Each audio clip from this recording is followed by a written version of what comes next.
महाराष्ट्रातील वातावरण गेल्या काही काळापासून कलुषित झाल्याचं आपण पाहतो आहोत। कारण जातीवरून बोललं जातंय, जातीवरून टीका केली जाते आणि याच अनुषंगाने शरद पवारांच्या उपस्थितीमध्ये ब्राह्मण संघटनांच्या प्रतिनिधींसोबत एक बैठक काल पुण्यामध्ये पार पडली। या बैठकीनंतर अनेकांनी आपली मतं व्यक्त केली आणि त्या मतांनंतर देखील वेगवेगळी मतं व्यक्त होत आहेत। आपल्यासोबत प्रकाश महाजन आहेत। काय वाटतं या सगळ्या परिस्थितीबद्दल, या परिस्थितीतून निर्माण होणाऱ्या द्वेषाबद्दल आणि जी बैठक पार पडलेली आहे शरद पवारांच्या उपस्थितीमध्ये पुण्यामध्ये? सर्वप्रथम तर मी हे सांगतो की मी कुठल्याही संघटनेचा सभासद नाही। महाजन असल्यामुळे जात हा विषय वैयक्तिक आमच्यात नाही। 42 वर्षापूर्वी बहिणीनं गोपीनाथरावशी लग्न केलं, ते ओबीसी होते। 21 वर्षापूर्वी माझ्या मुलीनं मराठ्याशी लग्न केलं, त्याच्यामुळे हा जात विषय नाही। पण कधी कधी मला सुद्धा वाटतं की मी ब्राह्मण म्हणून मी का शिव्या खायच्या?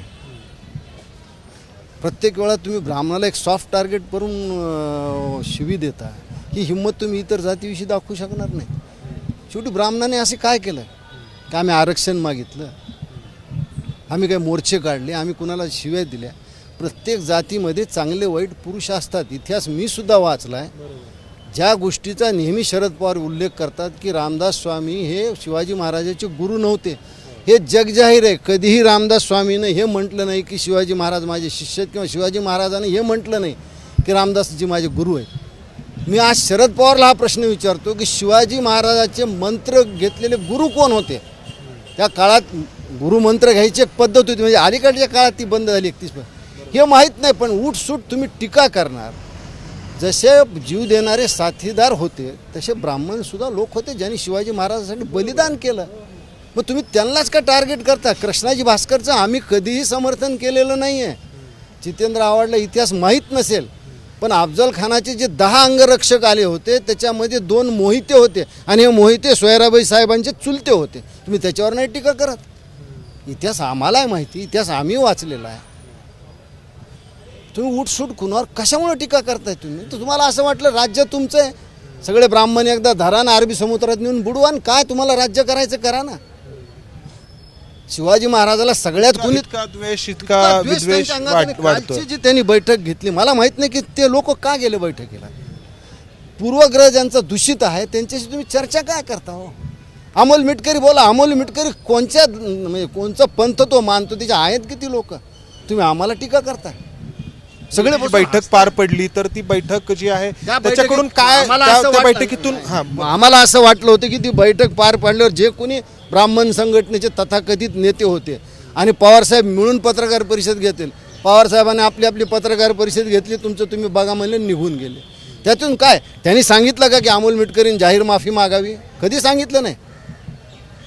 मला सांगा की पूर्वजांनी काय चुका केल्या, काय बरोबर केलं, याचा आज आम्ही काढत बसलो तर माप त्यांच्या पदरात खूप झुकतं जाईल। शिवाजी महाराजाला 6 जावई होते, 5 कुणाच्या दरबारी होते सांगा बरं? मग तुम्ही आम्हाला काय शिव्या देता? हे बरोबर नाही आहे ना। आणि शिवाजी महाराज असे नव्हते म्हणून ते जाणते राजे होते। शिवाजी महाराजांनी प्रत्येक जातीतल्या माणसाच्या चांगल्या गुणाचा उपयोग करून स्वराज्यासाठी घेतला, आणि आज तुम्ही आम्हाला शिव्या देताय?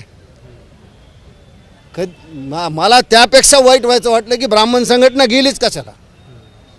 नाही, त्यांचं असं म्हणणं होतं की जे काही वातावरण निर्माण झालंय ते निवळायला हवं। गोष्ट आहे ती म्हणजे त्यांची बुद्धिमत्ता, ती कोणी हिरावून घेणार नाही।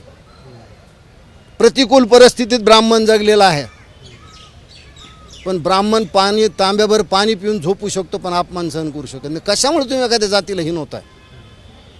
की मला कधी माझ्या डोक्यात सुद्धा हा विचार नव्हता, पण अलीकडच्या काळात हा विचारलं की मित्रामध्ये मी 40-40 वर्षाचे मित्र, तुम्ही जातीच्या नावावर त्यांना म्हणू शकता की काय तुम्ही भटाच्या नादाला? हा सोशल मीडिया जो आहे तो म्हणजे चांगलं किती करतो, आणि म्हणजे ह्या अशा गोष्टी पसरवल्या जातात सोशल मीडिया तर या पसरवल्या जातात, कुणीतरी बोलत असलं पाहिजे। अगदी तर हे जे बोललं जात आहे, तर या बैठकीच्या माध्यमातून आम्ही वातावरण निवळण्याचा प्रयत्न करू असं दोन्ही बाजूंकडून सांगितलं जात होतं। ज्या काही ब्राह्मण संघटना त्यामध्ये सहभागी झाल्या होत्या आणि राष्ट्रवादीकडून देखील काही संघटनांनी त्या बैठकीला न जाण्याचाही निर्णय घेतलेला होता। या बैठकीचं आउटकम काय असायला हवं होतं असं तुम्हाला वाटतं, आणि ते निघालंय का? काय या बैठकीतून साध्य झालंय आणि काही नाही झालेलं? साधी गोष्ट आहे, जर कुटुंबामधल्या एखाद्या घटकाने चूक केली तर कुटुंब प्रमुखांनी जाहीर येऊन माफी मागायला पाहिजे किंवा माझ्या मुलाकडून ही चूक झाली. अमोल मिटकरी असू, जयंत पाटील असू किंवा आमचे भाचे धनंजय मुंडे असू, ज्या पद्धतीनं ब्राह्मणाविषयी बोलतात, ज्या पद्धतीनं ते हे करतात, मला सांगा आम्हालाही बोलता येतं, पण आम्ही कुणाविषयी बोलणार? जावाई पडला मराठा, मेवना पडला ओबीसी, आम्हाला काय बोलता येत नाही, पण आम्ही हे टाळतो. पण असं हिनवू नका, ह्याच्यातून काहीही निघालेलं नाही आहे. खरं म्हणजे शरद पवारनी अमोल मिटकरीच्या वतीनं माफी मागायला पाहिजे होती समस्त ब्राह्मणाची की त्याने तो तसा बोललाय म्हणून. आज तुम्ही इथं पाहिलं असेल की माझ्या नेत्यांनी काय भूमिका घेतली. हा विषय मी याच्यासाठी एवढ्यासाठी आणतो की मला माहीत होतं, मला सुद्धा वाईट वाटलं साहेब अयोध्येला जाणार नाहीत म्हणून. मी आज साहेबाला मध्ये जाऊन काय म्हणलं, साहेब आज तुमचे मला पाय धराय वाटतात, फक्त वय आडवं आलं माझं. ते म्हणले असं का बोललात? तर त्या नेत्यांनी हा विचार केला की माझे कार्यकर्ते तिथं अडकतील, त्याच्यापेक्षा दुसरा विचार करा आमच्या एकाही कार्यकर्ते. बरोबर आहे. तर या सगळ्या गोष्टी हा आहेत. विचार करणारा शरद पवार का नाही आहेत? बरोबर की त्यांच्या कार्यकर्ते नेत्यांकडून अशी चूक होती, त्याच्यामुळे एक समाज दुखावला जातो, हे चूक आहे. आणि शरद पवार सारख्या ज्यांनी राजकारणात 60-65 वर्ष घातलेत त्यांना ही गोष्ट समजायला पाहिजे.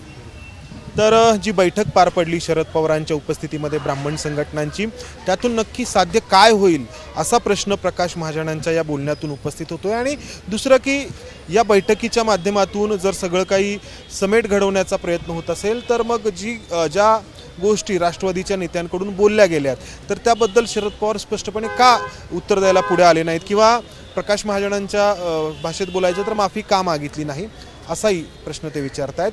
कॅमेरामन विजय राऊत, मंदार गोंजारी, एबीपी माझा. थोडं अयोध्या दौऱ्यावरती तुम्ही बोलत होता, तुम्ही थोडंसं थांबवलं आणि थोडासा तो वेगळा घेऊ आपण. एक मिनिट थांबा जरा, थांबा जरा.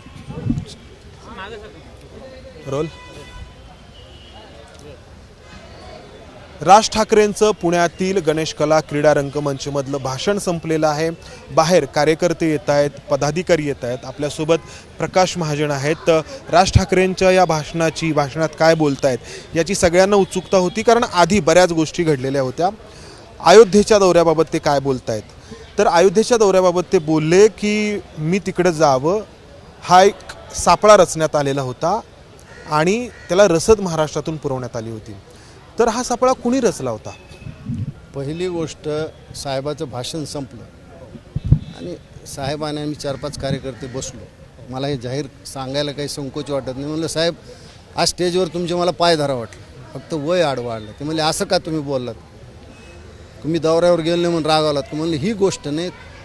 नेता त्याला स्वतःचा अहंकार, स्वतःचं सुख दुःख काही नसतं. तो नेता असतो आपल्या कार्यकर्त्यासाठी. आणि मला असं वाटतं की राजसाहेबांनी इथं कार्यकर्त्यांचा विचार केला.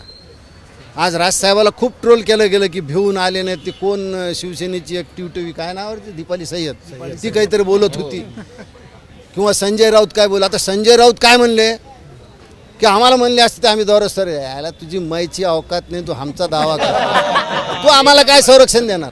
पण राजसाहेबांनी फार मोठा विचार केला. तो विचार फार जणांना लक्षात आलं नाही, पण मला आज सकाळी मी येत असतो ज्यावेळेस संभाजीनगरवरून माझ्या डोक्यात हा विषय आला की साहेबांनी खूप मोठा विचार केला. आज आम्ही सगळे कार्यकर्ते गेलो असतो, वादाला वाद झाला असता, भांडणं काय जे झालं असतं अयोध्येत झालं असतं, आमचे कार्यकर्ते तिथं अडकले असते. त्याहीपेक्षा भयानक घडलं असतं महाराष्ट्रात UP बिहारचा एकही कार्यकर्ता महाराष्ट्र नवनिर्माण सोडला नसता. दोन्ही बाजूनं कुणाचं नुकसान झालं असतं, हिंदूंचंच नुकसान झालं असतं ना. हा संयम राज ठाकरेंनी ठेवला. त्यांना खूप ट्रोल केलं, अपमानास्पद वागितलं, भीलता दौरा, कुणी त्याला भिलेलं नाही. ते कोण पाहिलं भूषण सिंगला काय, ते कोण, त्याचं नावही मला माहीत नाही, पण तुम्ही म्हणता त्याला महाराष्ट्रातून रसद का पुरवली गेली, कशी पुरवली गेली. आपल्या महाराष्ट्राच्या कुस्ती काय संघ आहे त्याचे तदहयात अध्यक्ष कोण आहेत?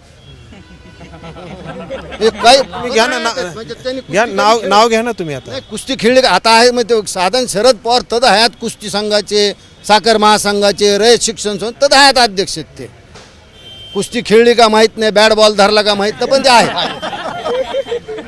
आता तो कुस्ती संघाचा अध्यक्ष, त्यानं ते एकदा जाहीरच कबूल केलं की सुप्रिया सुळे आम्हाला संसदमध्ये नाश्ता देतात.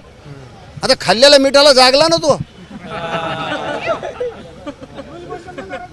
मला सांगा राजसाहेब आज एक जरी वाक्य बोलले असते तर अख्ख्या पुण्यामध्ये एकही भेळचा गाडा नीट राहिला असता. तुम्ही म्हणताय हा संयम राज ठाकरेंनी ठेवला, यातच त्यांचं मोठेपणा नेतेपण दिसतंय. विषय महाराष्ट्रातून रसद पुरवण्याचा आहे, शरद पवारांची रसद या बृजभूषण सिंगला आहे असं तुम्ही म्हणता, त्या ठिकाणी सरकार जे आहे ते भारतीय जनता पक्षाचं आहे, ते बृजभूषण सिंग नावाचे जे खासदार आहेत तेही भारतीय जनता पक्षाचे आहेत.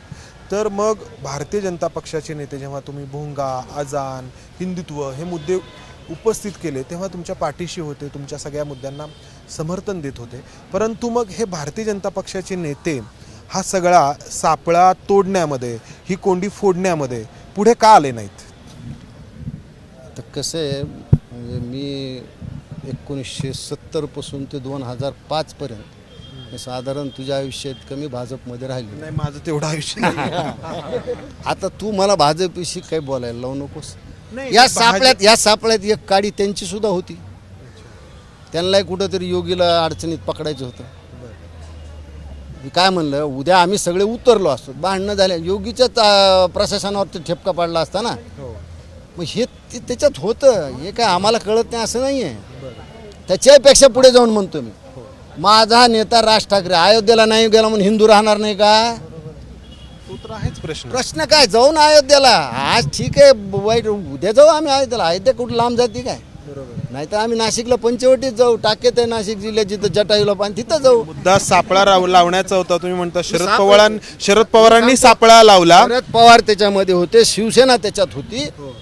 कारण मला आठवतं की साधारण अंतुले मुख्यमंत्री झाल्यापासून महाराष्ट्रात हे भोंगे मस्जिदवर सुरू झाले. बरोबर आहे, पण हे भोंगे बंद करण्याचं श्रेय विषय जो आहे तो की भाजपचे इथले नेते जर राज ठाकरेंना समर्थन देत आहेत तर तिथल्या नेत्यांना, भाजपच्या इथले नेते का सांगू शकले नाहीत? अमित शहांनी जर एखादा फोन केला असता त्या बृजभूषण सिंगला तर परिस्थिती पालटली नसती का?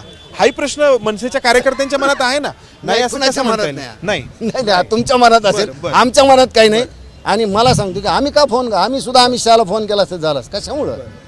आम्ही काय याला दयावर जायचं? आम्ही अयोध्येत जाऊ, नक्की जाऊ, पण सापळ्यात अडकून जाणार नाहीत एवढे तर आम्ही काही हे नाही. आम्ही बरोबर घेरलंय ना, तर आम्ही बघू. फक्त मी म्हणलं ना, हा संयम राज ठाकरेचा, ह्या कार्यकर्त्यांचा आहे.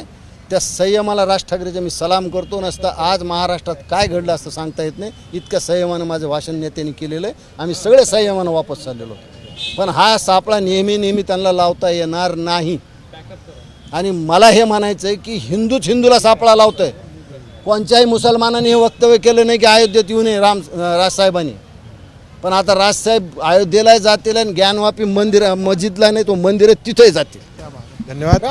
तर प्रकाश महाजन स्पष्टपणे म्हणतायत की राज ठाकरेंनी भाषणामध्ये जो उल्लेख केला तो सापळा शरद पवारांनी लावलेला होता.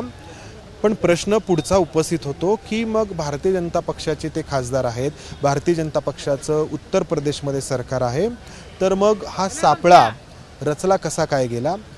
त्याला उत्तर देताना ते म्हणतात की एक बाजू भारतीय जनता पक्षाची देखील त्यामध्ये आहे. तर असं सगळं जे आहे ते मनसेच्या कार्यकर्त्यांकडून, पदाधिकाऱ्यांकडून व्यक्त होतंय राज ठाकरेंच्या सभेनंतर, त्यांच्या भाषणानंतर. अर्थात तरी देखील अनेक असे प्रश्न आहेत की ज्यांची उत्तरं अजूनही मिळणं बाकी आहे. कॅमेरामन विजय राऊत, समंदार गोंजारी, एबीपी माझा, पुणे. एबीपी माझा, उघडा डोळे बघा नीट.